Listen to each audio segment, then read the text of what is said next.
Hello everybody, my name is Aceface, we're in Amar, and we're going to be using the Hawk to do some T2 Abyss. I know this is an activity I often do, similar activity, it's nothing like really crazily new here, but I really like to do this. It's fun, it's good.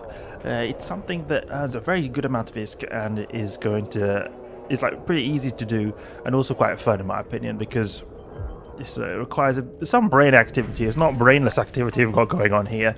You you have to pilot decently, otherwise you can die in this fit. And unlike you doing ratting, just sitting there blasting away all day, this you have to pilot a bit, get in range. You know, I think it is quite fun. And we've got a little bit less ISK right now. It's because we bought the Dragoon that we had previously. We've got a Dragoon now in the station. It's just the one that I was using for the Rogue Jordan event that was before. I post the event videos just around the time the event is active, just because so it's like relevant. You know, people see what's going on right now, because it's a little bit in the future. You know. Okay, but we're gonna go to the Abyssal launch site, and did we forget? Silly me. Apologies. Forgot the filaments here. We need to go back to the station. We are saving up currently now for a few things. There's a few things I've got in mind. Not exactly 100% sure what we are going to spend the cash on, but we've got number 1, an exploration ship. Number 2, Naga. And then number 3, Praxis for doing wormhole sites, the low tier one. Not low tier ones. The low tier ship for doing the wormhole sites is the Praxis. You can get better performance, say Marauder or something like that. And then so those 3. Another ship I want to get as well, which is possibly something in the future, is another Praxis, but one that is based around being dedicated for the events. Because you know how we have occasionally Blood Raider, Sancho events? Some of these events require different types of ships. Some require frigates, some require battle cruisers, but often I see that they require battleships, and usually the ones that require battleships, they usually drop pretty good loot. So that's why I want to get one of those, just so that I can have that on standby, so that when we get events going on, we can have some good cash. Because I just forgot, yeah, well, you know what? The events are actually, in my opinion, one of the best ways to earn ISK when you're starting out and you have some knowledge of the game. Because for what they're worth, they're usually quite easy activities to do, quite easy, accessible to do, and you get quite a lot of ISK in relation to what they're worth. So the main thing is that they're not available all the time. That's why you can't do them all the time. But otherwise, I think they're very worth your time to do. Agitated Darks, stack them up because they're not stacked up properly. Got all these filaments in here, undock here. But you see, we've only got 8 million ISK now, so apologies guys, we've not got so much ISK. I was thinking actually the Dragoon possibly could have some guns, laser-based weaponry, because the Dragoon would be nice having the laser-based weaponry. I'll just show you what Dragoon I'm talking about, so you guys who don't follow me. This one here. Dragoon. You've got light missiles. Light missiles are good. You've got very good range. Don't use a capacitor at all, but the problem is that they take a long time to approach the target. If you want to have something that is instantly blaps the target, then the Confessor could be a good option, because then you can use the beam lasers, then you can just instantly just blap everything. The problem is just this ship is expensive. It's an expensive ship, you know. But definitely something we could use. I don't think that using a Confessor would be much quicker than a Punisher in terms of completing these anomalies. The main benefit of a Confessor is that we're going to have the ability to scan and search for the DED sites in that regard.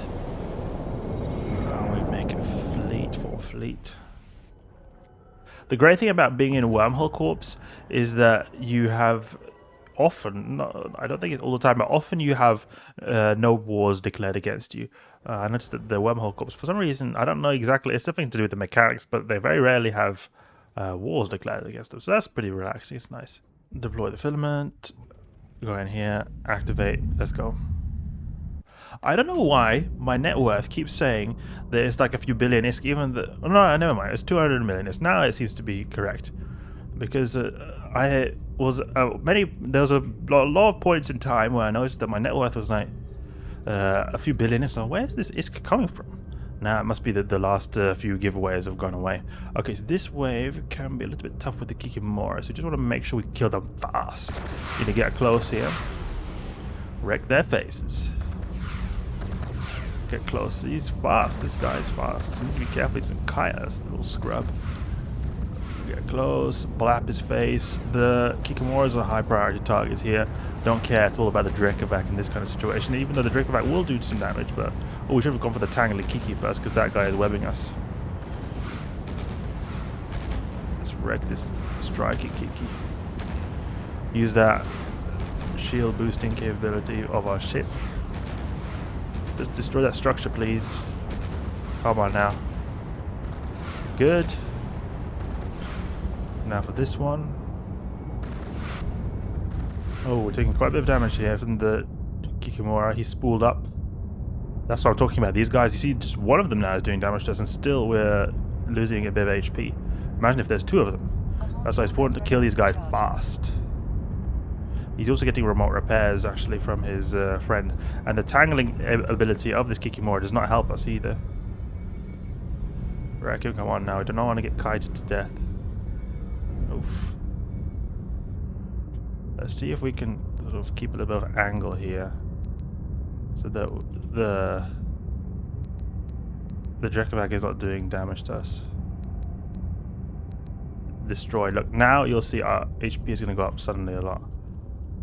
Now also going a lot quicker. I was silly there. That was a mistake of me. This is what I'm talking about. The T2s, you have to use your brain. You know, when you're doing this stuff in the Hawk is cheap. This thing costs like 50 million ISK. You earn quite a lot of, a big amount of ISK. You can earn the whole ship back in an hour, but you have to use your brain. And you have to have good skills. In this case, I could have lost my ship if now I had pretty decent tanks, so I was able to get through. But if I had not destroyed that Tangler, or if I had destroyed that Tangler first, it would have been a lot easier, this scenario, because I had a lot of issues. I had a big issue where I was going so slow, so I think he was able to land even bigger shots on me, and it felt like he was able to kite me, but for some reason he didn't want to get too far away from me. Let's see, orbit, set at 5,000 perhaps. I need to get a little bit closer because I don't think we're doing all our damage to this Drekavac here. Now I like these T2s, they're good. We need to use our brain. So I definitely wouldn't recommend using this fit here. I keep recommending this fit all the time, and I think it's a really good fit because it's such a good ISK making machine. You earn a lot of ISK, and you also have such a low entry cost in terms of the fit cost. It's very hard, I find, to have so cheap fits earning this amount of ISK. The problem is just that you need to have good skills, and you have to also pay attention. You must use your brain here. Okay, let's go to the buy out of cash. We are quite quick, so we should get to it pretty quickly. The Hawk is Tech 2 frigate, and I don't think it's a particularly fast ship, but we've got the dark sight enhancing our speed slightly. 900 speed a second. Okay, it's not too bad, but I know that there are many Tech 1 frigates that when they're using a basic afterburner, then they go over 1k a second. So let's get close to this guy here. Something I also could consider to do is the clone soldier hunting. The clone soldier hunting is very profitable. I am currently now trying to get some stuff for the event, the rogue drone event that's going on. So that's why I want to stay close to high sec. But then again, it shouldn't be too big because there are some low sec systems close to Amar. Okay, let's go here. Lucifer, Cinnabal. Okay, we're gonna go straight on this guy here. Go straight in. Orbit 500.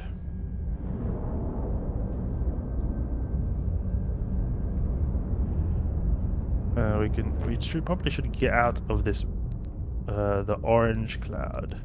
It's going to cause some problems in terms of our capacitor.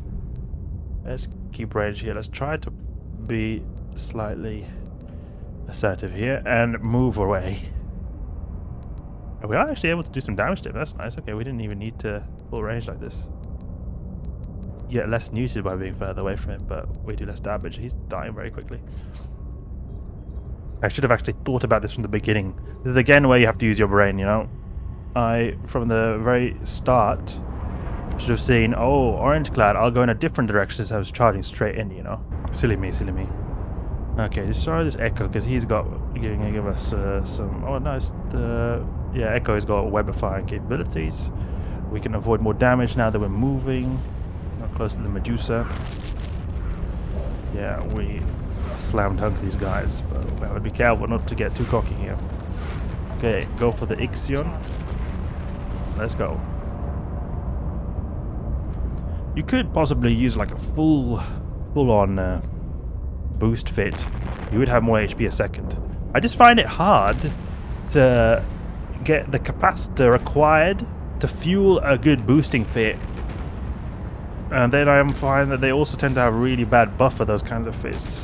But otherwise, yeah, maybe it would be an idea to use like a full boosting fit. Some people have complained to me, oh, this fit sucks, you should just use a full boosting fit. And I can see where they're going, because the Hawk has a bonus to the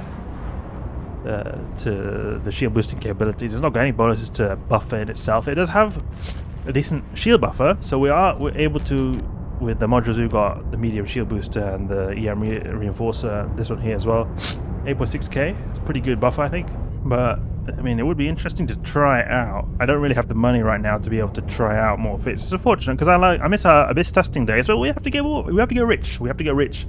That's the thing. If we get rich, then we can test more fits. T6 Gila, that would be good. It would be good to have a long-term goal. The T6 Exotic Gila.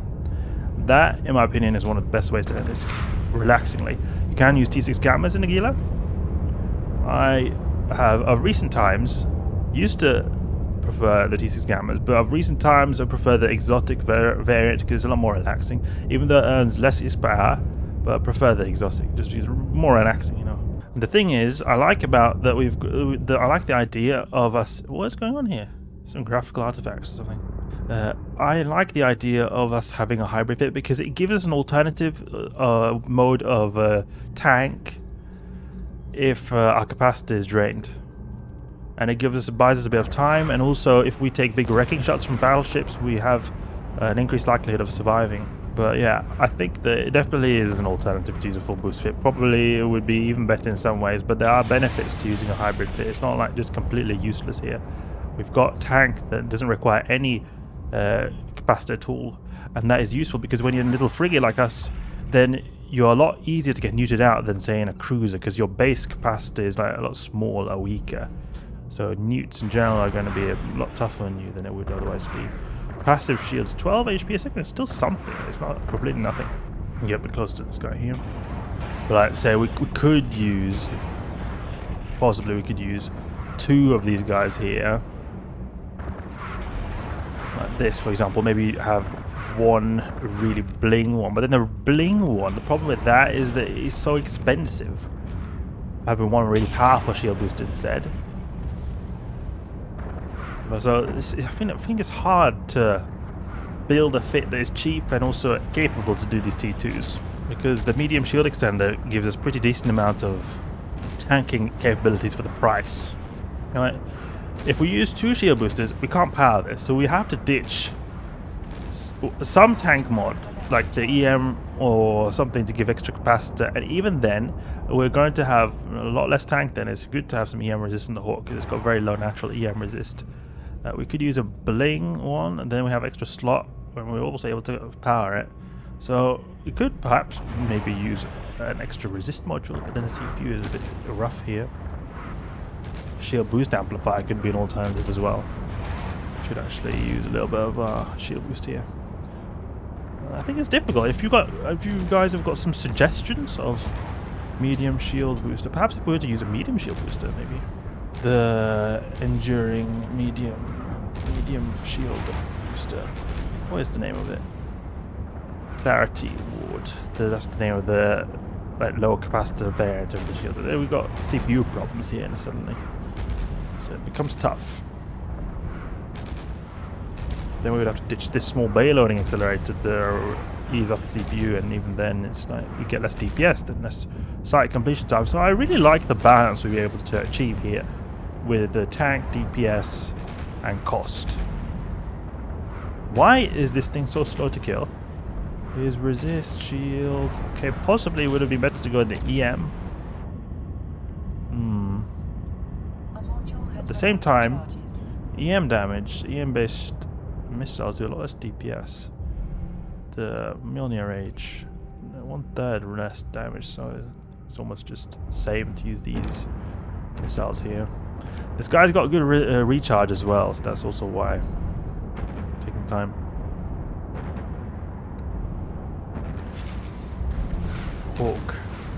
Hawking away. You know, hawks, they make a really cool sound. You know the sound you hear in films often, the screech bird sound from eagles? That's actually not the sound of eagles. The eagles, they sound a lot like seagulls. The hawks are the ones that make this really screeching sound they hear often in the movies. We can Google it. Google hawk sound real and Google eagle sound real, and you'll see what I'm talking about. This guy, the hawks, they're actually the ones that make the cool sounds. The eagles are funny. They look really intimidating, but they sound like seagulls. Something I recently learned. Fun facts with AC Facey. Okay, let's go to the bank, a bit of cash. I have acquired a little bit of an interest in towards birds the last year or so, because me and my wife, we've made a little chicken farm at her parents' place, and that's also a contributing factor.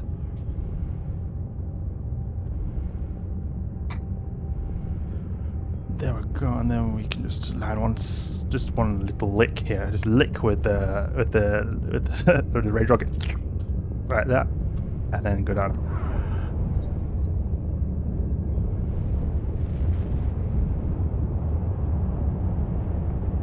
Open this up, please. 4 million. That's a good loot. You know, this is a good ISK for the time it takes and the amount of ISK we're using to do this. I think this is a good ISK here. What is the total haul? It's about 12 minutes, something like that. 12.3 million, good. Gravid 1MN, that is contributing slightly towards our loot here. That's good. We reloaded the Javelin, I don't want to do that actually. Get the Rage Rocket there. Good, okay, so that's a T2 Abyss. I know that this is a very similar activity that we often do, guys, but the thing is, I like this. I think it's fun, and that's why I'm showing it to you guys. And we're doing it so that we can progress towards our future goals. You know, Naga, exploration ship, practice for wormholes. There's different stuff we could do. An idea also I'm thinking is that possibly we'll be using a very, very cheap exploration ship and look in the wormholes. That could be something we do, because cheap exploration ships can go for like 5 million ISK.